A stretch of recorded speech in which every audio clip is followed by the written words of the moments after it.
कमली अपने साल भर के बच्चे को लेकर घर के बाहर कदम रखी ही थी कि उसकी सास ने आवाज लगाते हुए कहा, सुन रे कमली, काम से लौटते वक्त पंडितान की दुकान से आधा किलो नमक लेना ना भूलना। कमली कुछ क्षण के लिए ठहरी और हूँ कहते हुए अपने रास्ते निकल पड़ी। दो बच्चों की माँ कमली ठेकेदारों के यहाँ रोज भत्ते पर नौकरी करती है। एक दिन भी नहीं गई तो सैलरी कट। जब कमली इस संबंध में बात करती है तो ठेकेदार का बेटा कहता, मैंने तुम्हें सरकारी नौकरी दे रखा है क्या?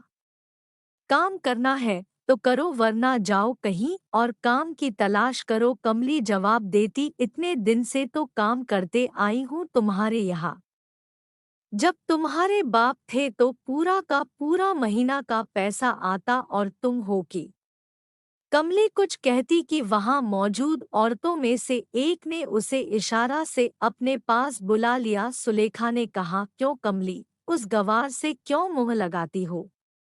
उसे हमारे तुम्हारे जैसे अक्ल नहीं है। अक्ल होता तो मरते हुए बाप को बचा नहीं लेता। चंद पैसों की खातिर अपने बाप को मार डाला। कमली अंधेरा होने से पहले घर वापस आ गई। आते ही सासू ने पूछा, क्यों रे कमली, पंडिताइन की दुकान से नमक लाई कि नहीं? कहीं दिख नहीं रही। कमली झूठ बोली, पंडिताइन की दुकान बंद था।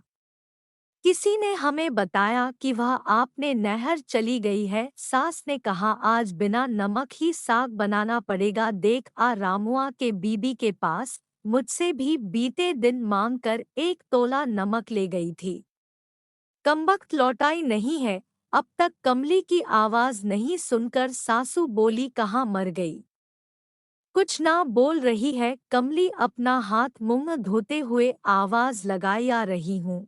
चिल्ला क्यों रही हो? चिल्लाऊं क्यों नहीं? इतनी देर से बकबक किए जा रही हूँ और एक शब्द बोलने का नाम नहीं ले रही है। कमली अपना पैर पटकते हुए आई और सास के पास आकर खड़ी हो गई। खड़ी ही रहेगी, जा रामुआ के बीवी के पास 1 तोला नमक लेती आ।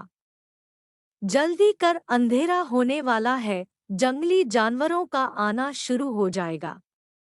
सबके दरवाजे बंद हो जाएंगे और हाँ देखना, कलमुहा पीकर नशा में कहाँ पड़ा हुआ है। खोज खबर करती आना। जंगल से कुछ ही दूरी पर एक छोटा बस्ती है जो धीरे धीरे छोटे गांव में विकसित हो गया, पर एक दूसरे की झोपड़ी अभी भी कुछ दूरी पर बना हुआ है। कभी कभार इस गांव में बाघ, चीता और अन्य जंगली जानवर रास्ता भटक कर गांव की तरफ आ जाते हैं और लोगों और पालतू जानवरों पर हमला कर देते। इसी हमले में कमली के ससुर मारे गए। समय पर इलाज की व्यवस्था नहीं हो पाया, जिसके कारण धीरे धीरे मौत के मुंह में चले गए थे। इस गांव से शहर 5 मील की दूरी पर है। जंगल के रास्ते से गुजरना पड़ता है। जिसके पास गाड़ी है वही महीने 2 महीने में एक बार शहर जाते हैं। ऐसे भला कौन शहर जाने के लिए इतना जोखिम उठाए? ये लोग कई वर्ष पहले औरंगजेब के डर से यहाँ भागकर चले आए थे। तब से यही इन लोगों का बसेरा हो गया। इस तरह के छोटे छोटे गांव 8-10 होंगे जो जंगल के पास ही है।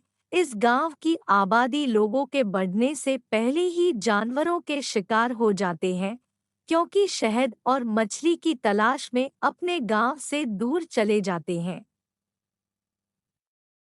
कुछ रास्ता भटक जाते तो कुछ शेरों के शिकार हो जाते हैं। बच भी जाते तो किसी काम के नहीं रहते। कमली 1 तोला नमक लेकर अपने पति रामस्वरूप को खोजने निकल पड़ी। जानवरों के आने के खतरे का डर लग रहा था। सभी जगह रामस्वरूप को खोज लिया पर कहीं नहीं दिखाई दिया। कमली ने सोचा, जिंदा रहा तो आएगा, नहीं तो। दरवाजा खोलकर कमली अंदर गई। दोनों बेटे के साथ उसकी सास सो रही थी। सामने खटिया पर सुबह का सूखा रोटी पड़ा हुआ था। उसने सोचा, वही खाकर अपनी भूख मिटा लिया होगा। कितने रात इन लोगों ने बिना खाए सो गए थे। उसकी आंख लगी ही थी कि बच्चे की रोने की आवाज सुनकर जगी। अपने 1 साल के बच्चे को तेंदुए दबाकर जा रहा था। इसने घर में रखे भाले से उसके ऊपर वार कर दिया।